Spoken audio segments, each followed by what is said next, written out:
Morning, and thank you to AFSI for the opportunity to join you today. It's always a pleasure to speak with Italian partners because if there's one place in the world that truly understands the power of cooking to bring people together, to express culture, care, and identity, it's Italy. And that's exactly what clean cooking is about too. It's not just about stoves or fuels. It's about dignity, opportunity, and the right to prepare food safely without harming your health, your forest, or your future.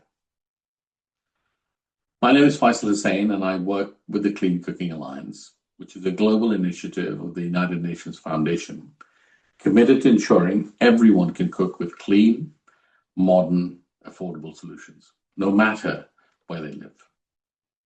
Right now, over 2 billion people still cook with wood, charcoal, or kerosene, methods that pollute the air, damage the health, and generate emissions on par with the global airline and shipping industries. Now let that sink in. The same size as the global airline and shipping industries. And although the technologies to change this exist, the real challenge is finance. Investment in clean cooking still falls far short of what's needed. Enterprises remain small and underfunded. Banks see the sector as risky or unfamiliar.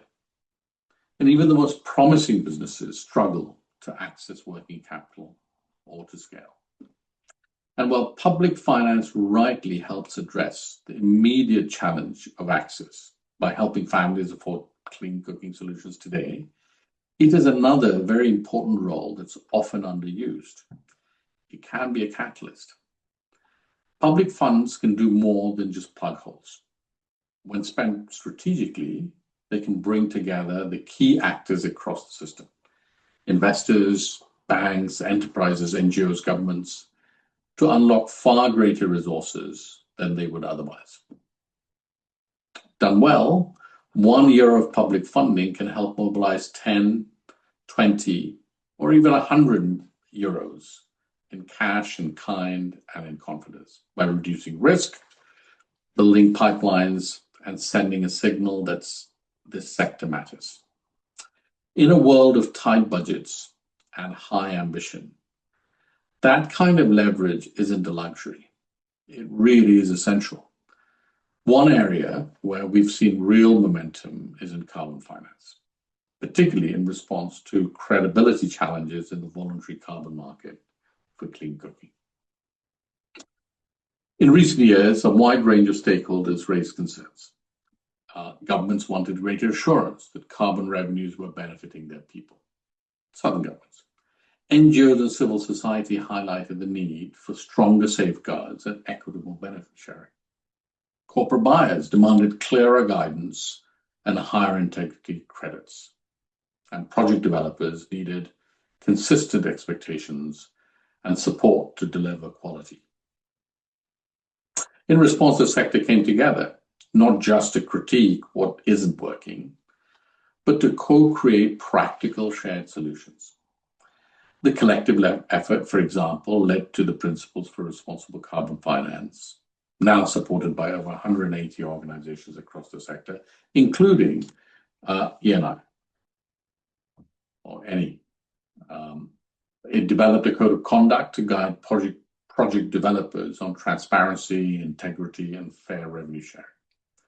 It developed a buyer's guide to help corporate purchasers make responsible decisions. And importantly, it's beginning to provide practical support for business model innovation, because fairness isn't just about policies and standards.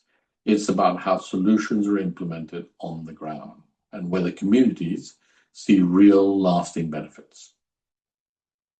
This is what it looks like when a system starts to organize around shared values, not just short-term transactions, but real outcomes that last.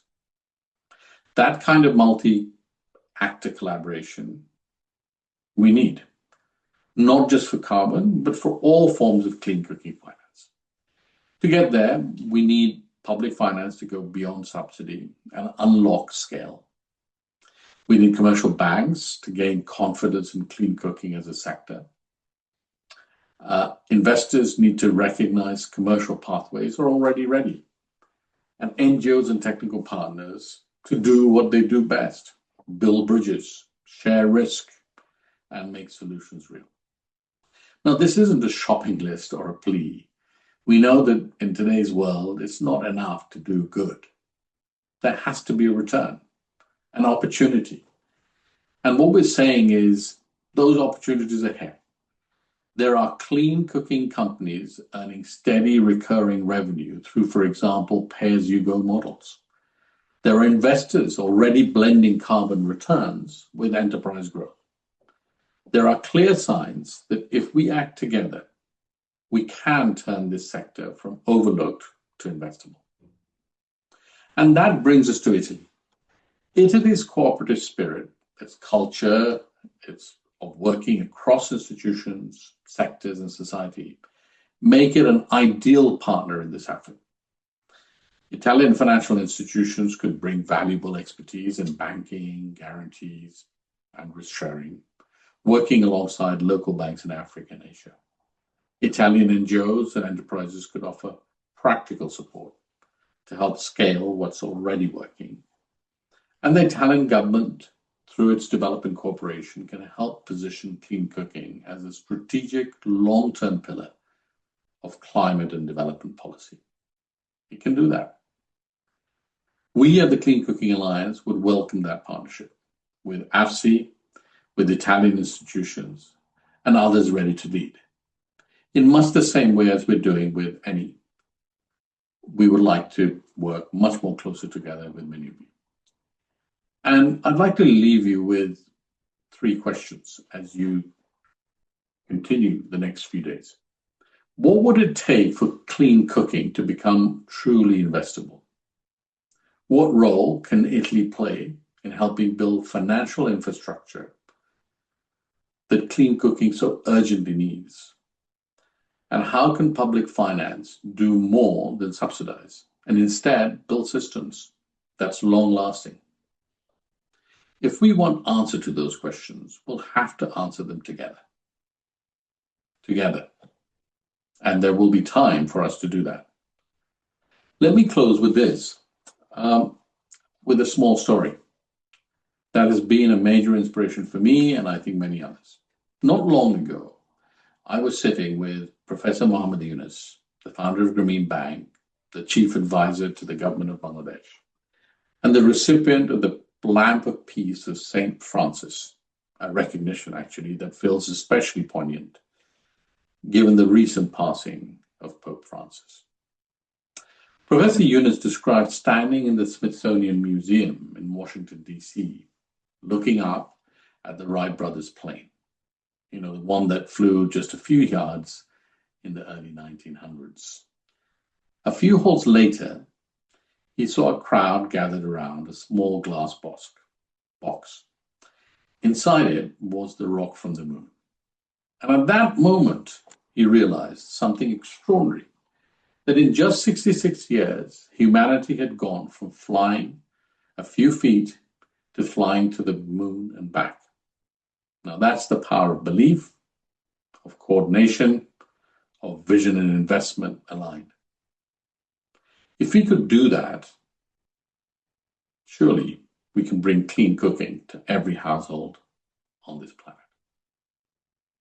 I wish all of you the very best, and I want to thank you for the opportunity again to come here and speak in front of you.